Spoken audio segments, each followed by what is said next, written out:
Part 1. The dust never settled on Ash Ridge. It hung in the air like a memory that refused to fade, coating everything in a fine gray powder that tasted of metal and regret. Teeman stood at the edge of the settlement, watching the sunset behind the jagged mountains. His joints ached more than they used to. 47 years old, and this planet made him feel ancient. Behind him, the sounds of the colony drifted through the evening air. Krell cubs laughing as they chased each other between the housing units. Human workers shutting down the mining equipment for the day. The smell of dinner cooking in a dozen different homes. This was peace. Real peace. The kind Teeman had stopped believing in during the war. "You're doing it again," Una said, walking up beside him. His wife carried 2 cups of tea, handing him one without asking if he wanted it. She knew he did. After 15 years together, she knew everything. Doing what? Standing out here like you're waiting for something bad to happen? Teeman took the tea and smiled, but it didn't reach his eyes. Old habits. The war ended 20 years ago, Teeman. Not for them. He nodded toward the colony, where Hyen and Nari were teaching younger cubs how to stack building materials. The 2 teenagers moved with the natural grace of their species, all lean muscle and quick reflexes. But their eyes held something no child should carry. They remembered the Dominion ships. They remembered watching their parents die. Una squeezed his arm. You gave them a future. That's more than anyone else did. Before Teeman could respond, an alarm cut through the evening calm. Not the general alert. The emergency one. The one that meant ships had entered the system without clearance. Jawan's voice crackled over every speaker in the colony. All personnel, battle stations. Unknown vessels approaching. This is not a drill. Teeman's tea hit the ground. He was already running toward the command center, Una right behind him. His old soldier instincts kicked in, pushing away the ache in his knees and the weight of years. Around them, the colony transformed.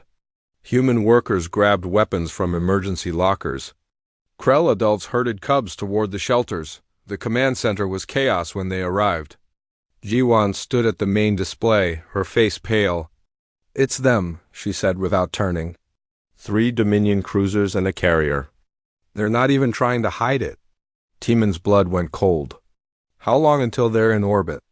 20 minutes. Maybe less. Send a distress signal to every human outpost in range. Get the cubs into the deep shelters. Evacuate the incoming transmission, one of the technicians interrupted.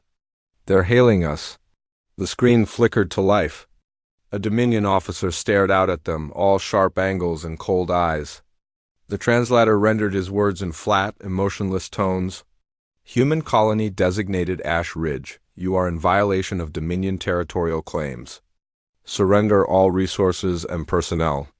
The native population will be relocated to appropriate labor facilities. Labor facilities. Pretty words for death camps. Teeman stepped forward. This world was abandoned by the Dominion 30 years ago. We have legal settlement rights recognized by the Interstellar Council. The officer's expression didn't change. The Council has no authority here. You have 1 hour to comply. Resistance will be met with appropriate force. The transmission ended. Jiwan turned to Teeman. We can't fight 3 cruisers. Our defenses are designed for pirates, not a military fleet. I know. Teeman's mind raced through options, discarding each one as quickly as it formed. They couldn't fight. They couldn't run. They couldn't negotiate with an empire that saw the Krell as animals and humans as obstacles. We have to evacuate, Una said. Get everyone to the transport ships. If we scatter, some might make it.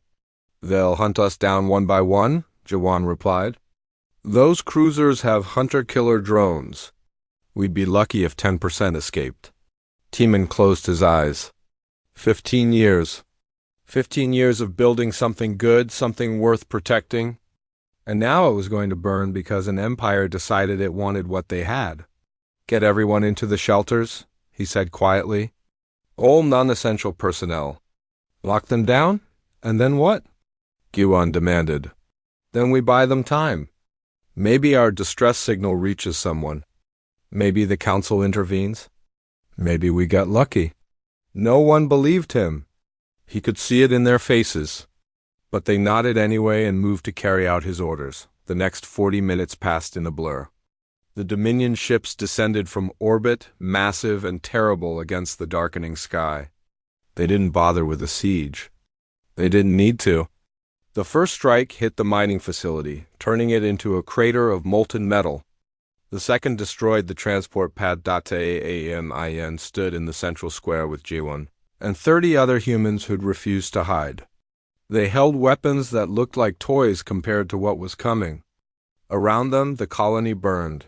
The troop carriers landed with pneumatic hisses. Dominion soldiers poured out, moving in perfect formation. Their commander stepped forward, the same officer from the transmission. "Where are the natives?" he demanded.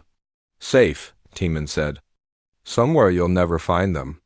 The commander's weapon rose. "Then you have no value. Wait." Hyan's voice cut through the smoke. The young Krell emerged from cover, Nari and a dozen other cubs behind him. "Don't hurt them. We'll go with you." "Just don't hurt them." "No." Tiemann started forward, but 2 soldiers grabbed him. He struggled, but his old body couldn't break their grip. "Hyan, get back to the shelter." "You saved us," Hyan said, his voice breaking. "Let us save you." The Dominion commander looked between Tiemann and the cubs. Then he smiled. It was not a kind smile. How touching. The animals think they're people? He raised his weapon again. "Kill the human. Round up the others." Tiemann knew what was coming. He'd faced death before, during the war, in a dozen battles on a dozen worlds. But this was different. This wasn't dying for a cause or a mission. This was dying because evil had found something good and decided to destroy it. He thought of Yuna safe in the shelter. He thought of all the cubs he'd taught to read, to build, to hope. He thought of Hyan's first laugh after 2 years of silence. Worth it. All of it had been worth it. The shot took him in the chest. Tiemann fell, tasting blood and ash. The ground was warm from the fires. Around him, he heard Drawan shouting, weapons firing, the cubs screaming. His vision narrowed to a tunnel. Hyan was there, suddenly cradling his head. The young Krell was crying, making sounds Tiemann had never heard from their species. Not words. Something deeper. Something primal. "Protect them," Tiemann whispered. Blood bubbled at his lips. All of them. Make them remember. Then the darkness came, and Tiemann's war was finally over, but above him, Hyan threw back his head and howled. The sound was rage and grief and promise all mixed together. Every Krell in the colony heard it. Every Krell answered. The sound echoed off the mountains and carried up into the sky, where human satellites recorded it and sent it racing across the stars. The Dominion soldiers looked at each other nervously. They'd killed the human. They'd won.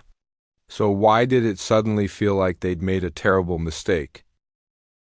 Part 2, the message reached New Haven Station at 0400 hours. A tired communications officer named Minji was halfway through her shift when the automated systems flagged an emergency beacon from Ash Ridge. She'd covered the Krell genocide as a young reporter. Back when the Dominion had first swept through that sector, she remembered the refugee ships, the mass graves, the cubs who'd stopped speaking. She also remembered Tiemann, the veteran who'd volunteered to help rebuild, who'd sent her updates every few months about their progress, always with pictures of Krell cubs learning to smile again. The beacon contained video footage. Minji watched it once, then watched it again with shaking hands. Then she did what any good journalist would do. She sent it everywhere. By 0600 hours, every human station within 50 light-years had received the transmission. By 0800, it had spread across half of human space. By noon, it had gone viral on every network, every feed, every communication channel humanity possessed. The footage showed Tiemann standing between Dominion soldiers and a group of Krell cubs. It showed him fall. It showed Hyan holding him as he died. And it showed the howling. That terrible, beautiful sound of grief and rage that made something primal wake up in the human brain. Minji added context. She released her documentary footage from the past 15 years. Tiemann teaching Krell cubs to read. Yuna showing them how to grow food. Guan training them in self-defense, always emphasizing control and discipline. The colony working together, human and Krell, building something that both species could be proud of. The contrast was devastating. Peace and hope murdered by an empire that saw kindness as weakness across human space. Something shifted on the mining station Boreas. A cargo hauler captain named Deho was having breakfast when he saw the footage. He'd served with Teeman during the war. They'd saved each other's lives more times than either could count. After the war ended, Teeman had gone to build while Deho had chosen to fly cargo routes and try to forget. He couldn't forget now. Deho set down his coffee and pulled up his old military contacts. Most of them were retired, scattered across a dozen systems, living quiet lives. He sent them all the same message. Teeman is dead. The Dominion killed him. I'm going to make them pay. Who's with me? The responses came in within minutes. All of them said yes on the colony world of New Sol. A young pilot named Sunwoo was supposed to be studying for his commercial license exam. Instead, he watched the video of Teeman's death 7 times in a row. He'd never met the man. Didn't know anything about Ash Ridge before today. But something about seeing a human stand between children and monsters, knowing he'd die and doing it anyway. Reached into Sunwoo's chest and squeezed. He walked into the local recruitment office at 1300 hours. There was already a line out the door, the same scene repeated across human space. Retired soldiers dug old gear out of storage. Civilians with no combat training signed up for crash courses. Factories that built mining equipment started retooling for weapons production. Trade guilds held emergency meetings and voted to pledge ships and resources. The fractured human governments, normally too busy arguing with each other to accomplish anything, suddenly found common ground. The Dominion had killed one of their citizens, had attacked a legal human settlement, had threatened children under human protection. Emergency sessions were called. Motions were passed. Fleets were mobilized, but the volunteers moved faster. Deho reached Boreas Station 7 days after Teeman's death. He'd called in every favor, spent every credit he had, and somehow assembled a fleet. It wasn't much. 60 ships, maybe 70. Cargo haulers with improvised weapons. Personal yachts carrying missiles. Mining vessels equipped with industrial lasers. A few actual military ships. Crewed by veterans who'd answered the call. It looked like a junkyard had learned to fly. Minji arrived to cover the fleet's departure. She expected to find chaos and found something else instead. Purpose. Every person on every ship knew exactly why they were there. They'd all seen the footage. They'd all watched Teeman fall. And they'd all decided that some things couldn't be allowed to stand. Commander Deho, Minji called out as he inspected a particularly beat-up cargo hauler. Can I ask you a few questions? Deho looked at her. His face was weathered, scarred from a dozen battles, but his eyes were clear. You're the one who released the footage. I am. Then you already know everything important. He turned back to the ship, checking the makeshift weapon mounts welded to its hull. The Dominion has 3 cruisers in that system, Minji said. Military grade, full battle configuration. Your fleet is mostly civilian vessels with improvised weapons. The odds don't matter. Deho's voice was flat. Teeman spent 15 years building something good. The Dominion took 3 minutes to destroy it. We're going to show them what that costs. Even if you don't come back? Especially if we don't come back. Deho finally looked at her directly. You want to know what makes humans different, Minji? It's not that we're smarter or stronger than other species. It's that we're stupid enough to die for things that matter. Teeman was my friend. Those cubs were under our protection. The Dominion needs to learn that you don't touch what's ours. Sunwoo found them then, jogging up in a flight suit that still had the training academy patches on it. Sir, the fighter wing is ready. 23 ships, all volunteers. Most of us barely have our licenses, but we can fly. Deho nodded. Stay tight, follow my orders, and don't do anything heroic unless I tell you to. Yes, sir? Sunwoo hesitated. Sir, do you really think we can win? No, Deo said honestly. But we can make them bleed. And when the real fleet arrives, they'll finish what we started. That was the other thing happening. While volunteers raced toward Ash Ridge, the official human military was mobilizing. Admirals and generals who'd spent 20 years preparing for a war that might never come suddenly found themselves facing one that definitely would. Admiral Kingman commanded the Fifth Fleet. 60 warships and a battle carrier. She'd watched the footage like everyone else. Unlike everyone else, her response came with the full weight of Earth's military behind it. All ships prepare for immediate deployment, she ordered. Destination Ash Ridge, mission total liberation of the colony and complete elimination of Dominion forces in the sector. Her executive officer looked concerned. Ma'am, the Council hasn't authorized military action. If we cross into Dominion space, then we cross into Dominion space, Kingman interrupted. They crossed into ours first. They killed our people. They threatened children. The politics can sort themselves out after we're done. The executive officer nodded and relayed the orders. 10 days after Teeman died. 2 fleets were racing toward Ash Ridge. The volunteer fleet would arrive first. Everyone knew what that meant. The volunteers would hit the Dominion forces like a hammer made of good intentions and fury. Most of them would die, but they'd buy time. They'd hurt the enemy. And when Kingman's fleet arrived, there'd be nothing left of the Dominion forces but wreckage and regret. Minji broadcast it all. She showed the preparations. The volunteers saying goodbye to families. The military personnel who'd served their time and were volunteering again. The cargo pilots who'd never fired a weapon in their lives, learning how to target Dominion shields. The galaxy watched and tried to understand. Humans had always been strange. Aggressive but sentimental.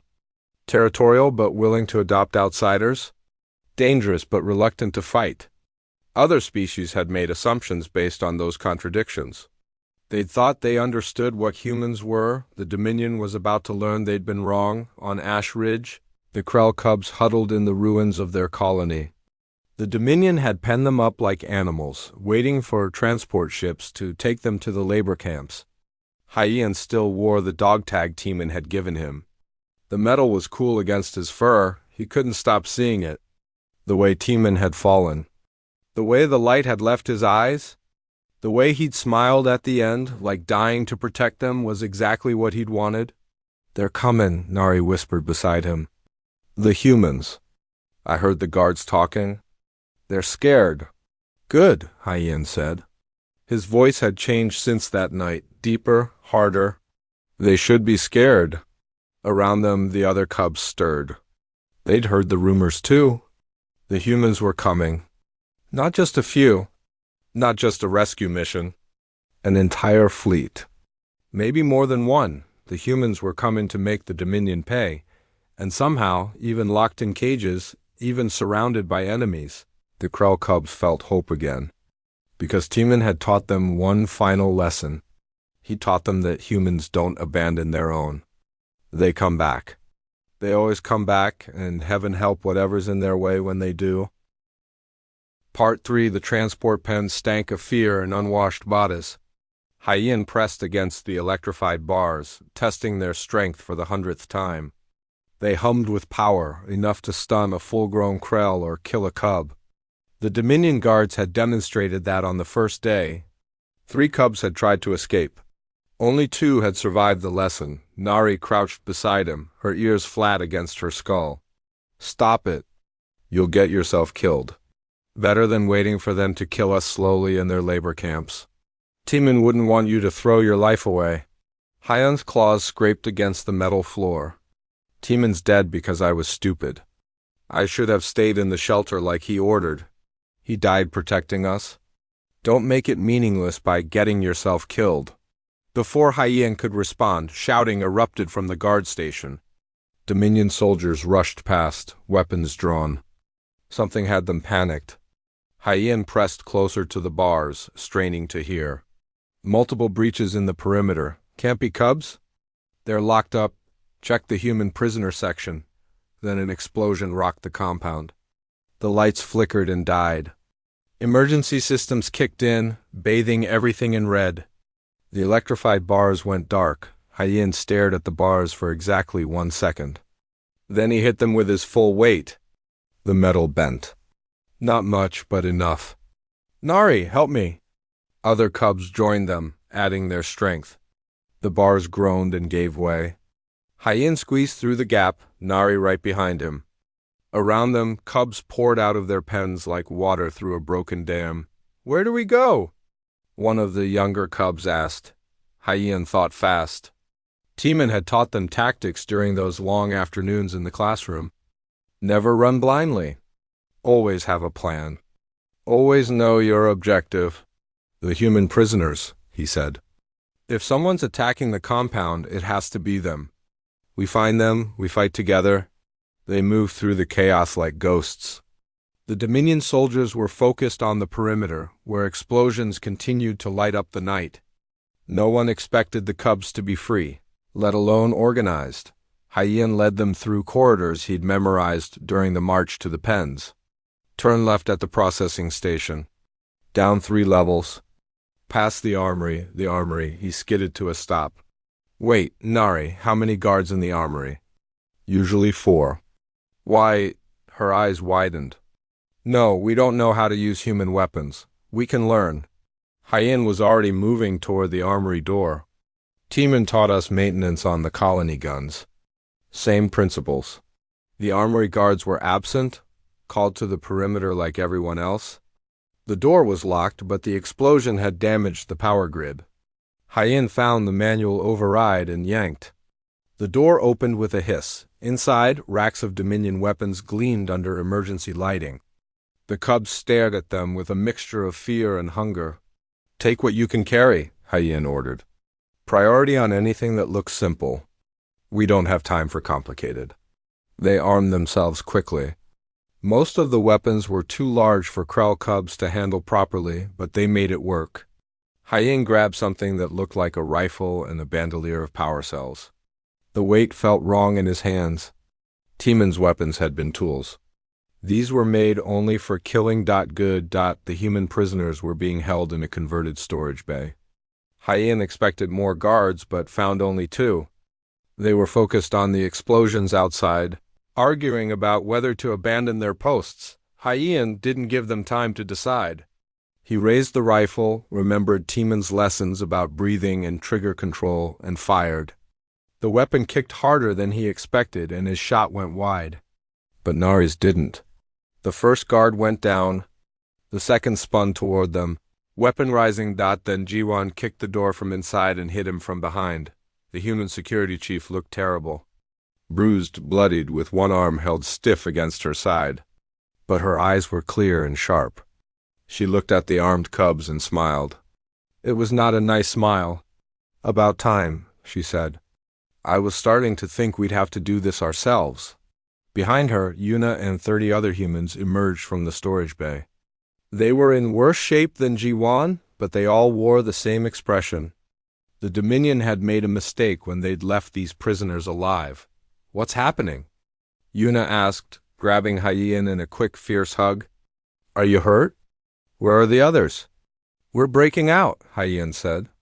Someone's attacking the compound. We thought it might be you. Not us. Jiwon was already moving to the fallen guards, taking their weapons and communication devices. But whoever it is, they've got the Dominion running scared. Listen to the chatter. She activated the CUM device. Dominion voices filled the air, speaking in their harsh language. The translator rendered it as, Human resistance forces in Sector 7. They have explosives. Repeat, they have... Fall back to the command center. We can't hold the resistance forces. Yuna looked at Jiwon. Did anyone escape the initial attack? Some of the off-site workers. Field teams. Maybe a few people in the outer shelters. Yuan's smile grew. Looks like they've been busy. Hyen felt something warm spread through his chest. Not all the humans were prisoners. Some had escaped. And instead of running, instead of saving themselves, they'd come back. They'd come back to fight. Just like Timon would have. What's the plan? One of the humans asked. G1 studied the compound layout on the guard's datapad. The Dominion commander is in the central tower. If we take him out, the whole force loses coordination. They're not used to asymmetric warfare. They expect orderly battles with clear command structures. They're about to learn different, Yuna said quietly. They moved as one unit, humans and Krell together. Ji-Won led, using her military training to guide them through the least defended routes. The cubs scouted ahead, using their natural speed and senses to detect patrols. When they encountered guards, they hit hard and fast. No mercy and no hesitation. This wasn't like the games Teeman had taught them. This was real. The weapons felt heavy. The violence felt wrong. But every time Hyen started to doubt, he remembered Teeman falling. Remembered the way the Dominion commander had smiled. Some things needed to be answered with violence. The resistance fighters found them halfway to the tower. 30 humans covered in dirt and blood, carrying improvised explosives and captured weapons. Their leader was a man named Boram, who'd been off-site repairing communications equipment when the Dominion attacked. "Guan," he said, relief clear in his voice. "We thought you were dead. Takes more than the Dominion to kill me. Status? We've been hitting their supply lines and communication arrays for the past week. Tonight we found where they're storing their fuel. One big bang ought to, another explosion, this one massive, lit up the night." The ground shook. Flames rose from the eastern section of the compound. Boram grinned. Like that. The Dominion response was immediate. Soldiers poured out of the tower, racing toward the fire. The compound descended into chaos. Perfect. "Now," Ji-Won said. "We hit the tower now while they're distracted." They charged as one. Humans and Krell, prisoners and resistance, all united by one simple truth. The Dominion had hurt their family, and that debt needed to be paid. The tower guards were good, Hyen had to admit. Professional soldiers doing their jobs. But they were trained for traditional combat. They didn't know how to fight an enemy that mixed species, ages, and tactics so fluidly. Cubs darted between their legs. Humans provided covering fire. Everyone moved like they'd trained together for years instead of minutes. Teeman's lessons, Hyen realized. He taught all of them. The cubs learned tactics and discipline. The humans learned Krell communication and movement patterns. He'd been preparing them for this without anyone realizing. The tower fell quickly. The Dominion commander tried to lock himself in the control room, but Nari found a ventilation shaft and Boram had explosives. The door came down in a shower of sparks. The commander looked at them with something like disbelief. "You're just cubs and colonists. You can't—" "We can," Hyen said, raising his rifle. And we did. He didn't fire. Ji-Won put a hand on his weapon, lowering it gently. "He's more valuable alive. Prisoner exchange when our fleet arrives." "Our fleet?" The commander laughed. "You think your people are coming? We intercepted your distress signal." "No one's—" Then the sky lit up. Not with explosions. With ships dropping out of faster-than-light travel. Dozens of them. Mismatched, improvised, some held together with little more than hope and welding, but they were there. And they were human. Hyen looked at the commander and smiled. It was the same smile Ji-Won had worn earlier. The same smile Teeman had given him once, when explaining why humans never left their people behind. "They always come back," Hyen said softly. "You should have learned that before you killed one of them." Above them, the volunteer fleet engaged the Dominion cruisers. And Ash Ridge burned with something new. Not destruction. Hope. Part 4. Sunwoo had never been in real combat before. His hands were sweating inside his flight gloves as he watched the Dominion cruisers grow larger on his display. Behind him, 22 other volunteer pilots held formation. Most of them were like him. Civilians with basic training and too much courage. "All fighters, this is Commander Daeho." The old veteran's voice was steady over the cum. "Listen carefully because I'm only saying this once. The Dominion cruisers are faster and better armed than anything we have. They will kill most of us. That's not pessimism, that's math." Several pilots made nervous sounds. Sunwoo tightened his grip on the controls. "But," Daeho continued, "they're expecting a military engagement, standard tactics. Orderly formations. They're not expecting us to be absolutely insane. So that's what we're going to give them. Stay unpredictable. Break every rule they expect us to follow. Make them work for every kill. And remember, we're not here to win. We're here to hurt them. Enough that when Admiral Kelman arrives, there's something left for her to save. What about the people on the ground? Someone asked. They're already fighting. The resistance freed the prisoners and took the compound. The Dominion forces are scrambling. Our job is to keep those cruisers busy so they can't bombard the surface. Sun Wu felt something cold settle in his stomach. They were going to die, all of them probably. But down there, Krull cubs and human colonists were counting on them to buy time. Worth it, he thought. Even if I never meet them, even if they never know my name, it's worth it. All ships, Deho said. Attack pattern chaos, go. The volunteer fleet broke formation and dove toward the Dominion cruisers like a swarm of angry insects. No coordination, no tactics. Just pure aggressive chaos. The Dominion response was immediate. Point defense systems opened up, filling space with deadly accuracy. 2 volunteer ships died in the first salvo, then 3 more. The cruisers began evasive maneuvers, trying to create distance. That's when the cargo haulers moved in. These were the big ships, slow and ungainly, never meant for combat. But they had mass. And their crews had decided that mass was a weapon all by itself. Sun Wu watched in awe as a cargo hauler called Second Chance burned toward the nearest cruiser at full thrust. The Dominion ship tried to destroy it, but the hauler's thick hull absorbed the hits. It crashed into the cruiser's flank with the force of a small moon. Both ships erupted in fire. Holy! Sun Wu breathed. All fighters, exploit that opening, Deho ordered. Hit their damage sections. Sun Wu didn't think. He just moved. His fighter screamed toward the wounded cruiser, weapons hot. Around him, the other volunteer pilots did the same. They poured fire into the rupture the cargo hauler had created. Tearing through already damaged armor, the cruiser tried to rotate, bring its intact sections to bear. But more cargo ships were coming in. Some carried improvised missiles, others just rammed. The Dominion had better technology, better training, better everything. But the humans had something else that they had already decided to die. That made them unstoppable. The second cruiser tried to break away, heading for a high orbit where it could bring its long-range weapons to bear. Deho's personal ship intercepted it. His vessel was old, a military surplus corvette that should have been scrapped years ago, but it still had teeth. Volunteer fleet, this is Deho. I'm going to do something very stupid.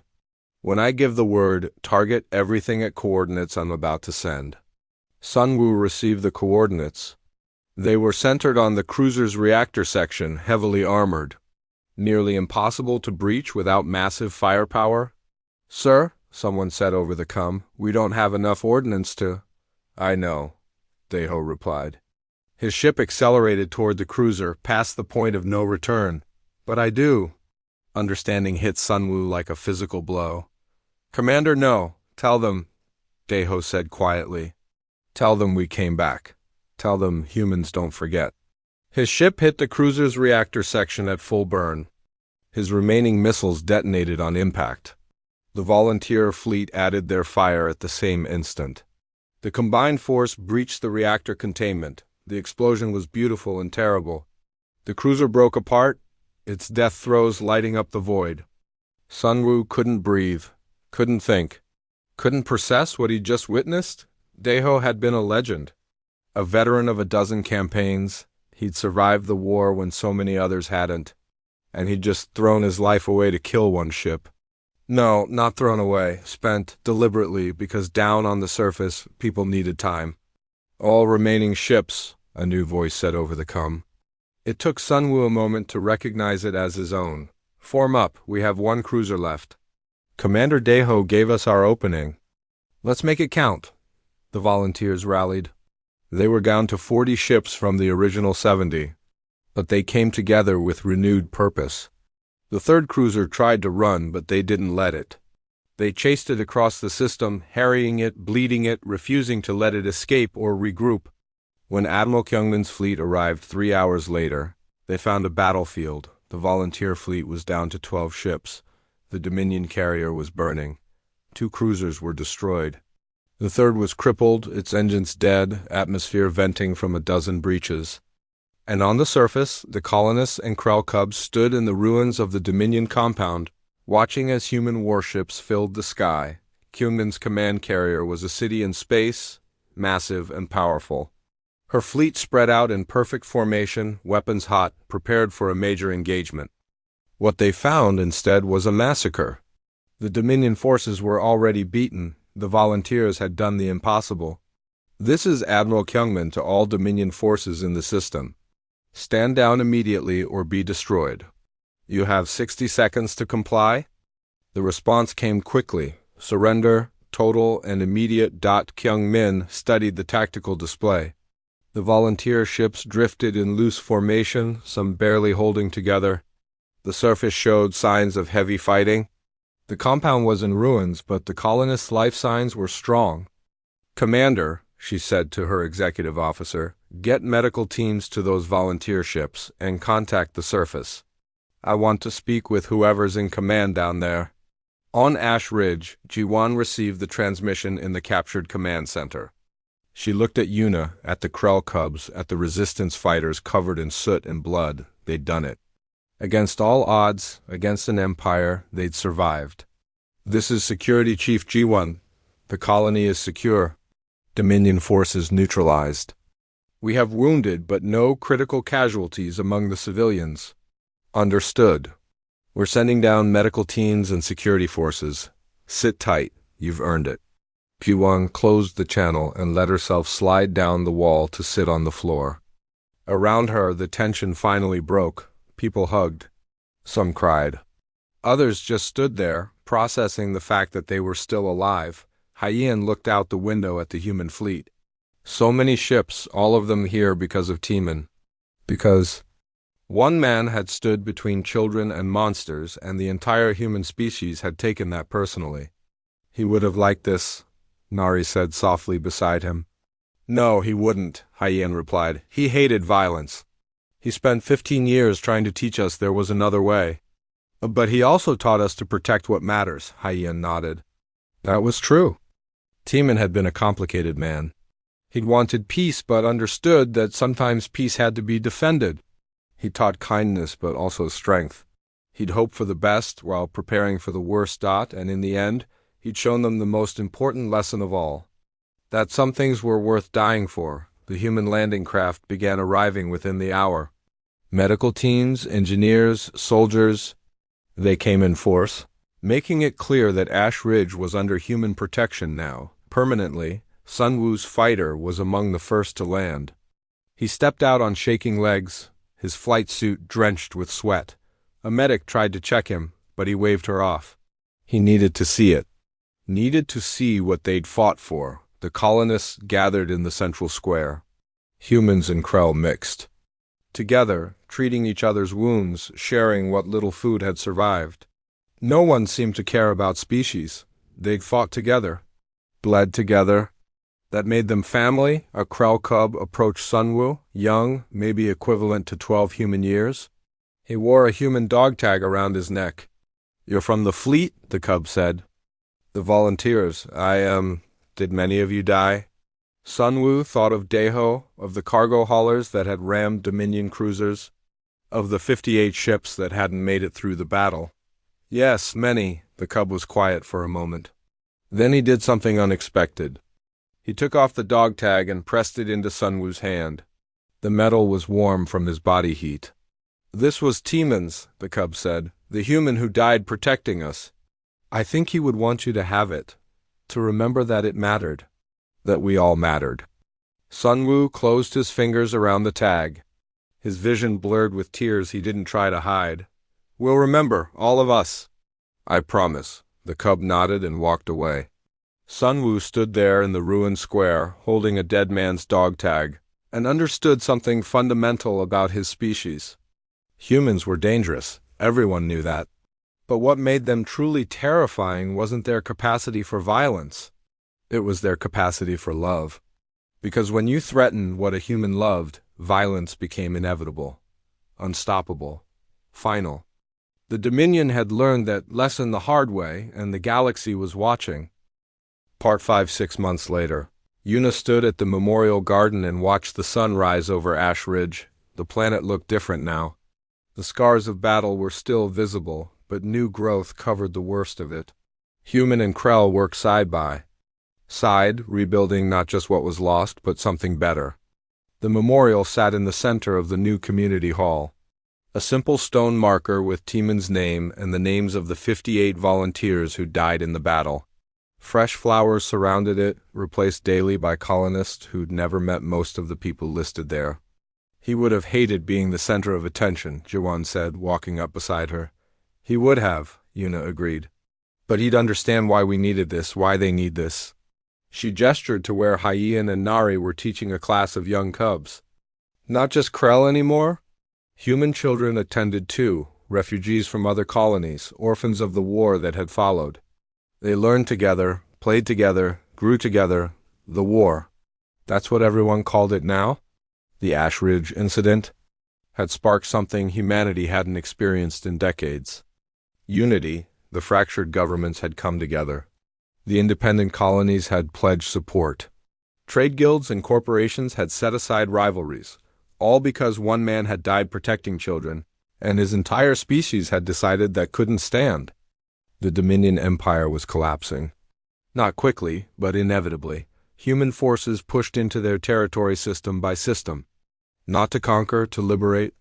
Every world they took, they freed the slaves, dismantled the labor camps, and helped local populations rebuild. Other species watched in confusion. This wasn't how wars were supposed to work. You fought for resources, territory, power. You didn't spend massive amounts of resources freeing people who couldn't benefit you, but humans did. Because to them, it wasn't about benefit. It was about principle. The Dominion had shown everyone what it was, an empire built on cruelty and slavery. And humanity had collectively decided that couldn't be allowed to exist, Una's communicator chimed. A message from Admiral Kyungmin, now commanding the liberation fleets. Thought you'd want to know. We just took the Dominion homeworld. Their government surrendered. War's over. Over 6 months of brutal fighting, thousands dead on both sides. Entire fleets destroyed, and for what? Una looked at the cubs playing in the rebuilt square. At the human children laughing with them. At the memorial where colonists left flowers for people they'd never met. For this. For the chance to build something better. Una, Hyen called out. The council meeting is starting. They're waiting for you. The council, that was new too. Ash Ridge was no longer just a human colony. It was officially recognized as a joint settlement, governed equally by human and Krell representatives. The first of its kind? Other colonies were already following the model. The council chamber was crowded. Human and Krell representatives sat together, arguing good-naturedly about agricultural policy. It was so normal, so peaceful, that Una had to remind herself this had been a battlefield just months ago. Administrator Una, the council chair said, we have news from Earth, the Interstellar. Council has formally condemned the Dominion's actions and recognized Ash Ridge as a sovereign territory under joint protection. That's great, Una said, but I'm not the administrator anymore. We agreed. Shared governance. Yes, but there's more. The council is proposing something new. A coalition of species dedicated to preventing what happened here from happening elsewhere. They want Ash Ridge to be the model, and they want you to help lead it. Una sat down heavily. That's too much. I'm just a xenobiologist who wanted to help some refugees. You're the woman who kept this colony alive through occupation and war, Jawan said. You're exactly who should lead this. What about Timon? He started all this. He should... Una's voice cracked. Even after 6 months saying his name hurt.hyo and stood up. The young Krell had grown. Not just physically, though, he was nearly adult height now. He carried himself differently, with confidence and purpose. Timon taught us something important. It wasn't just about fighting or defending, it was about building, creating something worth protecting. He pulled out Timon's old teaching tablet. Somehow, it had survived everything. I found his notes. plans for expanding the colony, ideas for cultural exchange programs, proposals for joint defense treaties. He was already thinking about all of this, how to make sure what happened to my people never happened to anyone else. Nari joined him. We want to finish what he started, but we need help. Human and Krell working together, showing the galaxy there's another way. Yuna looked around the room. These people had lost so much, but they hadn't given up, hadn't retreated into grief or anger. They were building just like Teeman had taught them. Okay, she said finally, but I'm not doing this alone. We all lead. Together, that's the only way this works. The council voted unanimously. Later, Yuna walked through the rebuilt colony. Human engineers worked alongside Krell builders. Children of both species attended mixed schools. The community garden that Teeman had started was 3 times its original size. Tended by volunteers who knew every plant's story, she found Sunwoo at the memorial. The young pilot visited whenever his duties brought him back to Ash Ridge. He'd been promoted after the battle, given command of a fighter wing, but he always made time to come here. Hey, she said softly. Hey. He touched the memorial stone gently. I still can't believe it sometimes, that we won. Did we win? Or did we just survive? Sunwoo considered that. Maybe both. The Dominion is gone, Ash Ridge is safe, but it costs so much. Commander Daeho, the volunteers, your husband. How do we call that winning? We call it worth it, Yuna said. Because of what came after. Look around. This isn't just a colony anymore, it's a statement. It's proof that different species can live together, protect each other, build something good. Teeman's legacy, all of their legacies. Yuna touched the memorial. Every person listed here died so this could exist. So those cubs could grow up free? So humanity could remember what it stands for. A group of cubs ran past, human and Krell mixed together, playing some complicated game that involved a lot of shouting and laughter. They didn't see species. They just saw friends. That's what Teeman had wanted, what he died for. Sunwoo smiled. You know what the Dominion's biggest mistake was? Thinking they could win? No, thinking humans were just another species. Just another obstacle to overcome. He looked at the memorial. They didn't understand that humans don't see people as resources or obstacles. We see them as family. And when you threaten our family, we don't calculate odds or consider politics, we just come back. All of us. Every single time. Is that a human thing? Or just a good person thing? Maybe there's no difference. News from the war front continued to arrive daily. The Dominion's empire was being dismantled piece by piece. Their subject species were being freed. Their leaders were facing justice. And everywhere the human fleets went, they left something behind. Not colonies or bases. Teachers, engineers, medical staff. People like Teeman who believed in building rather than destroying. The galaxy was changing. Other species watched humanity's response to Ash Ridge and reconsidered their own policies, how they treated their own people, how they interacted with other species, what kind of civilizations they wanted to be. Some called it the human example. Others called it idealism or naivety. But they all agreed on one thing: you didn't mess with humans. Not because they were violent or powerful, but because they had a fundamental inability to let things go. If you hurt someone they cared about, they'd come for you. Not with rage and fury, though they had plenty of both. They'd come with determination and purpose and an absolute refusal to stop until things were made right. Months turned to years. Ash Ridge continued to grow. More colonies adopted the joint governance model. The coalition Yuna helped found spread across dozens of systems. The Krell as a species recovered, no longer refugees but partners in building a better galaxy. And every year, on the anniversary of Teeman's death, they gathered at the memorial. Humans, Krell, and now other species too, they told stories. They remembered. They honored not just one man, but the principle he'd represented, that some things were worth dying for. And more importantly, some things were worth living for. Haiyan, now an adult and a leader among his people, gave the memorial speech on the 10th anniversary. He stood before thousands, human and Krell and others, and spoke in perfect human language that Teeman had taught him. We gather here to remember a man who showed us a different way. Not through speeches or grand gestures, but through simple acts of kindness repeated every day for 15 years. He taught us to read, to build, to hope. And when the time came, he taught us one final lesson: that love is worth defending. That family isn't defined by species or blood, but by choice and commitment. He touched the memorial stone. The human collapsed in these ashes. We howled, and the skies echoed with war. But that's not the end of the story. Because from those ashes, we built something new. Something that couldn't exist before. A future where different species aren't just tolerating each other, but choosing each other, building together, fighting for each other. Hyen looked out at the assembled crowd.